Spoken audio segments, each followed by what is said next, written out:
என் சமையல் புலமையை பற்றி உங்கள் எல்லாருக்குமே நல்லா தெரியும். அறியாத பிள்ளை தெரியாமல் ஏதாவது தவறு செஞ்சுருந்தா அதை தயவு செஞ்சு மன்னிச்சு இந்த வீடியோவை கொஞ்சம் பாருங்கள்.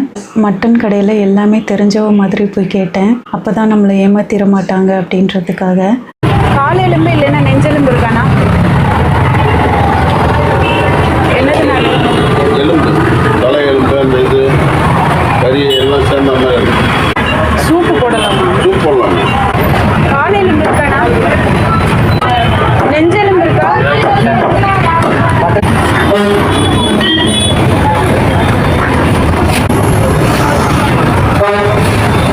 பெரியவன் செய்ய வேண்டிய வேலையெல்லாம் சின்ன பையன் எவ்வளோ அழகாக செய்ய ஆரம்பிச்சிட்டான் பாருங்கள். ஒரு ஃபுல் கேனையும் எவ்வளோ அழகாக தூக்கிட்டு போய் வைக்கிறான் பாருங்கள். அவன் எலும்பெல்லாம் வலிக்குதுன்னு சொல்லுவான், ஆனால் அவன் தூக்குனதை பார்த்து நானே ஷாக் ஆகிட்டேன். இத்தனை நாள் தள்ளிக்கிட்டே போய் கிச்சனில் வச்சிட்டு இருந்தான். ஆனால் நான் சந்தோஷப்படுவேன் அப்படின்றதுக்காக, எனக்கு ஹெல்ப் பண்ணணுன்றதுக்காக செஞ்சான். நான் மட்டன் வாங்க போன ஆடியோ நீங்கள் ஃப்ரண்ட்டில் கேட்டிருப்பீங்க. 4 பூண்டு கொஞ்சமாக இஞ்சியும் எடுத்து வச்சுக்கிட்டேங்க. அதோட சோம்பு போட்டுக்கிட்டேன், மஞ்சள் தூள் கொஞ்சமும் சீரகம் கொஞ்சமும் போட்டுக்கிட்டேன். சரி, கொஞ்சமாக ஏன் சீரகம் போடணும், இன்னும் கொஞ்சம் அதிகமாக போட்டுக்கலாம், இது ஒன்றும் பண்ணாதில்லன்னு கொஞ்சம் நிறைய போட்டுக்கிட்டேன். உப்பு கொஞ்சமும் மிளகுத்தூள் ஃபார்மாலிட்டிக்கு கொஞ்சமாக எடுத்து போட்டுக்கிட்டேங்க. கருவேப்பிலை அதோட சேர்த்துக்கிட்டேன்.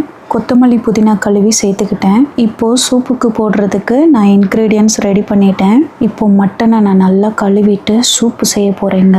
ஃபஸ்ட்டு ஒரு கடையில் கேட்டேங்க. அவங்க தலைக்கறி வச்சுருக்கேன் அப்படின்னு சொன்னாங்க. தலைக்கறினா எப்படி நான் அதை யூஸ் பண்ணுறதுன்னு தெரியல, அதனால தான் அதை வாங்காமல் வேறு ஒரு கடையில் போய் கேட்டேன். அவங்கக்கிட்ட ஆட்டுக்கால் இருந்ததுங்க, அதாவது அதோட பாதம்னு சொல்லுவாங்கள்ல அது. இதை சொல்கிறப்பவே நானும் ஒரு சுயநல அம்மாவாக மாறிட்டேன்றதை நினச்சி பார்த்தேன். அந்த காலை நல்லா சுட்டு க்ளீன் பண்ணி வச்சுருந்தாங்க. அந்த கடையிலேயே கேட்டேன், இதுக்கு மேலே இதை எப்படி க்ளீன் பண்ணுறதுன்னு. இதுக்கு மேலே இதை பெருசாக க்ளீன் பண்ணுறதுக்கு வேலை இல்லை, எல்லாமே க்ளீன் பண்ணி தான் வச்சுருக்கோம் அப்படின்னு சொன்னாங்க. ஆனால் நல்ல சுடுதண்ணியில் நல்லா முக்கி எடுத்துட்டு அதுக்கப்புறம் தான் கழுவ ஆரம்பித்தேன். இது சரியாக பண்ணியிருக்கேனான்னு எனக்கு தெரியலைங்க. எப்படியோ இதை சுத்தமாக கழுவிட்டு இது சத்து வேஸ்ட் ஆகாமல் இதில் இருக்கிற சத்துக்களை எல்லாம் பசங்களுக்கு கொடுக்கணும்னு மட்டும்தான் நினச்சேன். இந்த பாதத்தில் தான் ஆட்டோட மொத்த சத்துக்களையும் சேர்த்து வச்சுருக்குமா, அது ரொம்ப நல்லது அப்படின்னு அந்த கடையில் சொன்னாங்க. எனக்கு இதை செய்கிறதுக்கு சுத்தமாக விருப்பமே இல்லை, ஆனால் வாரத்துக்கு ஒரு தடவையாவது பெரிய பையனுக்கு இதை கொடுக்கணும் அப்படின்றதுனால தான் இதை வாங்கி ட்ரை பண்ணேன். கொஞ்சம் நல்லா சாப்பிட ஆரம்பிச்சிட்டானா மீன், எறா, முட்டை இதெல்லாம் கொடுக்கலான் இருக்கேங்க.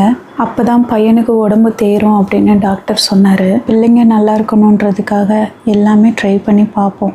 கொஞ்சம் மஞ்சள் தூளையும் அதோடு போட்டு நல்லா மிக்ஸ் பண்ணி கழுவிக்கிட்டேங்க.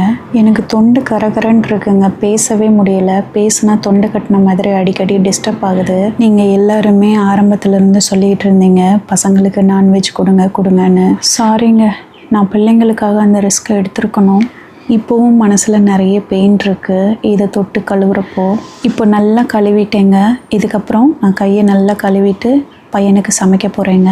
நான் பிளேட்டில் முன்னாலேயே மசாலா என்னென்ன போடணுமோ அதை எடுத்து வச்சுருந்தேன்ல, அது எல்லாத்தையும் இந்த கறியோடு போட்டுட்டேங்க. அதில் தண்ணி தேவையான அளவுக்கு ஊற்றலான்றதுக்காக ஒரு 2 டம்ளர் மட்டும் தண்ணி ஊற்றிக்கிட்டேன். இப்போது இந்த குக்கரை மூடி வச்சிட்றேங்க. இப்போ சிங்கை நல்லா டெட்டால் ஊற்றி கழுவிக்க போகிறேன். ஏன்னா நிறைய பூச்சிங்க வருதுன்னு சொல்லியிருந்தேன்ல, அதனால் ரொம்ப பயமாக இருந்தது. நான்வெஜ் வேறு எடுத்து செஞ்சுருக்கோமே, ஏதாவது வந்துடுமோ அப்படின்னு. அதனால தான் நல்லா க்ளீனாக கழுவிக்கிட்டேன். குக்கரில் 15 விசில் வச்சுக்கிட்டேங்க. மீடியம் ஃப்ளேமில் வச்சு 15 விசில் வர வரைக்கும் நல்லா வேக வச்சுக்கிட்டேன். இங்கே பாருங்கள், சூப்பரான மட்டன் சூப் ரெடி ஆயிடுச்சுங்க. இந்த தண்ணியை பையனுக்கு கொடுக்கறதுக்காக நல்லா ஃபில்டர் பண்ணிக்க போகிறேங்க. இந்த கறி பீஸ் எல்லாம் என்ன பண்ண போகிறேன்னு யோசிக்கிறீங்களா? மறுபடியும் இன்னொரு டம்ளர் தண்ணி ஊற்றி மிச்சம் இருக்கிற எசன்ஸ் எல்லாம் வேக வச்சு எடுத்துக்கணும் அப்படின்றதுக்காக அடுப்பில் வச்சு மறுபடியும் கொதிக்க வச்சேங்க. நல்லா கொதிச்சிருச்சுங்க. ஆனால் இங்கே பாருங்கள், செகண்ட் டைம் வேக வச்சோம், எவ்வளோ ஆயில் மாதிரி அது மேலே நிற்கிது பாருங்கள், அவ்வளவும் கொழுப்பு இல்லை. இப்போ அதையும் ஃபஸ்ட்டு எடுத்த சூப்போட வடிகட்டிக்கிறேங்க. இப்போ இந்த வேக வச்ச கறி பீஸ் எல்லாம் வேஸ்ட்டு தாங்க, டிஸ்போஸ் பண்ண போகிறேன். சின்ன பையனுக்கும் இது வரைக்கும் கொடுத்ததில்ல, நானும் சாப்பிட்டதில்ல, அதனால தாங்க இது வேஸ்ட் ஆகுது. நீங்கள் யாரும் எதுவும் நினச்சிக்காதீங்க. பாருங்கள் எவ்வளோ சூப்பராக சூப்பு ரெடி ஆயிடுச்சுன்னு. இந்த சூப்பை ஆறுறதுக்காக வெயிட் பண்ணேங்க. ஆனால் மேலே கொழுப்பு கெட்டியாக படிஞ்சிருச்சு. அதனால தான் ஒரு ஸ்பூனில் அதை கலக்கி விட்டேன். ஆனால் இதில் நிறைய வெண்ணெய் மாதிரி கொழுப்பு இருக்குங்க. இது உடம்புக்கு நல்லதாங்க. பெரிய பையனுக்கு ஒரு டம்ளர் ஃபுல்லாக ஊற்றிக்கிட்டேங்க. பேலன்ஸ் வர்ற சூப்பை சின்ன பையனுக்கு கொடுத்துடலாம். சின்ன பையனுக்கு நான்வெஜ்ஜே சேர்க்கக்கூடாதுன்னு டாக்டர் சொன்னார். அதுவும் மட்டன் சேர்க்கவே கூடாதுன்னு சொல்லியிருக்காரு. ஆனால் என்றைக்காவது ஒரு நாள் தானே அப்படின்றதுனால தான் இதை இன்றைக்கி கொடுக்குறேன். அவன் குடிச்சு பார்த்துட்டு என்ன ரியாக்ஷன் கொடுக்க போகிறான்னு தெரியல. ஏன்னா பெரிய பையனுக்கு நம்ம கொடுக்குறப்போ டேஸ்ட்டே தெரியாது. ஏன்னா டியூப்பில் தானே கொடுக்குறோம். சின்ன பையன் தான் டேஸ்ட்டை ஃபீல் பண்ணணும். சின்ன பையன் குடிச்சு முடிச்சிட்டான். இப்போ நான் பெரிய பையனுக்கு இந்த சூப்பை கொடுக்க போகிறேங்க. சின்ன பையன் குடிச்சு முடிச்சுட்டு என்ன சொன்னான் தெரியுமா? ரசம் மாதிரியே இருக்குது அப்படின்னு சொன்னாங்க. நேற்று கமெண்ட்ஸ் எல்லாம் பார்த்தேங்க. ஆசிட்டோ, ஹார்பிக்கோ, ப்ளீச்சிங் பவுடரோ எதையாவது ஒன்று யூஸ் பண்ணுங்க அப்படின்னு சொல்லியிருந்தீங்கல்ல. அதுக்கு தான் ஒரு ஆசிட்டும் ஹார்பிக்கும் வாங்கிட்டு வந்தேங்க. அடுத்து பெரிய பையனுக்கு ஏதாவது கொடுக்கணுமேனு பாலை காய்ச்சினேங்க. பால் கெட்டு போயிடுச்சு. காய்ச்சினப்பவே அப்படியே தயிர் மாதிரி மாறிடுச்சு. அதனால் அடுத்த லிக்விட் என்ன கொடுக்கலான்னு யோசித்தேன். பீட்ரூட்டை எடுத்து நல்லா மிக்சியில் அரைச்சிக்கிட்டேங்க. அதை நல்லா வடிகட்டி அந்த தண்ணியை லைட்டாக அடுப்பில் வச்சு கொதிக்க வச்சுக்கிட்டேன். அதாவது ஒரு கொதி வந்த உடனே இறக்கிட்டேங்க. ரசத்துக்கெல்லாம் இறக்குவோம்ல அது மாதிரி. ஏன்னா சத்துக்கள்லாம் வேஸ்ட் ஆகிடக்கூடாது அப்படின்றதுக்காக. பாருங்கள் பீட்ரூட் சாறு எந்த அளவுக்கு அழகாக இருக்குன்னு. இப்போ இதை சின்ன பையனுக்கும் ஒரு டம்ளர் கொடுக்க போகிறேங்க. வெஜிடபிள்ஸ் எல்லாத்தையும் மிக்ஸ் பண்ணியும் பையனுக்கு சூப் மாதிரி செஞ்சு கொடுத்தேங்க. சின்ன பையன் எந்த ரியாக்ஷனும் இல்லாமல் கடகடன்னு குடிச்சிட்டு போயிடுவான். அதே போல் தான் அழகாக குடிச்சிட்டு போய் படிக்க ஆரம்பிச்சிட்டாங்க. இப்போ பெரிய பையனுக்கு இந்த ஜூஸை கொடுக்க போகிறேங்க. பெரிய பையன் எங்களோட சேர்ந்து சாப்பிடாததுனால அதிகமாக சாதம் செய்கிறதே இல்லைங்க.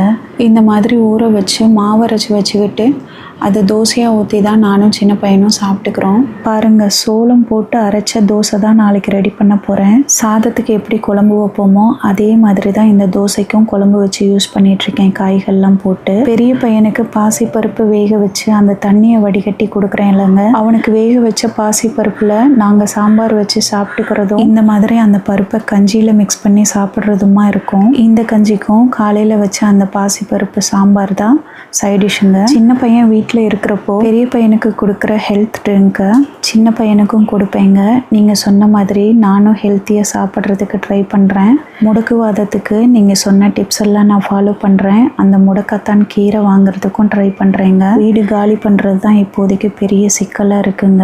அதுதான் என்ன பண்ணுறதுன்னு தெரியல. எனக்காக கருப்பு உளுந்து கஞ்சிக்கு மாவு ரெடி பண்ணி வச்சுக்கலான்னு நினச்சிட்ருக்கேன். ஒவ்வொரு நாளும் வீடியோ எடுக்கிறது ரொம்ப கஷ்டமாக தாங்க இருக்குது. ஏன்னா என்ன எடுத்து எப்படி பேசுறதுன்னு எனக்கு தெரியல. நடந்து முடிஞ்ச விஷயங்களை சொல்கிறது, இப்போ நடந்துகிட்டு இருக்கிறத சொல்கிறது, இந்த மாதிரி தாங்க போயிட்டுருக்கு. ஆனால் என்னோடய வீடியோக்களை நீங்கள் ரெகுலராக பார்த்து எனக்காக சப்போர்ட் பண்ணிகிட்ருக்கிறதுக்கு ரொம்ப ரொம்ப சந்தோஷமாக இருக்குங்க. உங்களுக்கு ரொம்ப ரொம்ப நன்றியும் சொல்லிக்கிறேன். கிடைக்கிற டைமெல்லாம் பெட்டல்ஸ் கட் பண்ண ஆரம்பிச்சிட்டேங்க. ஜாஸ்மின் பெட்டல்ஸ் யாருக்காவது தேவைன்னா மேலே தெரிகிற வாட்ஸ்அப் நம்பருக்கு மெசேஜ் பண்ணி ஆர்டரை கன்ஃபார்ம் பண்ணிக்கங்க. நான் எல்லா விதத்துலேயும் முயற்சி பண்ணி என்னோடய உழைப்பு போட்டுக்கிட்டே தான் இருக்கேன். என் உடம்பையும் நல்லா பார்த்துக்கிறதுக்கான முயற்சியை நான் எடுக்கிறேன்.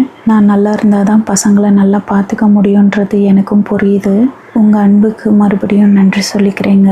இந்த வீடியோ பிடிச்சிருந்ததுன்னா மறக்காமல் லைக் பண்ணிக்கோங்க. ஹைப் ஆப்ஷன் மறந்துடாமல் கொடுத்துருங்க. நன்றி, வணக்கம்.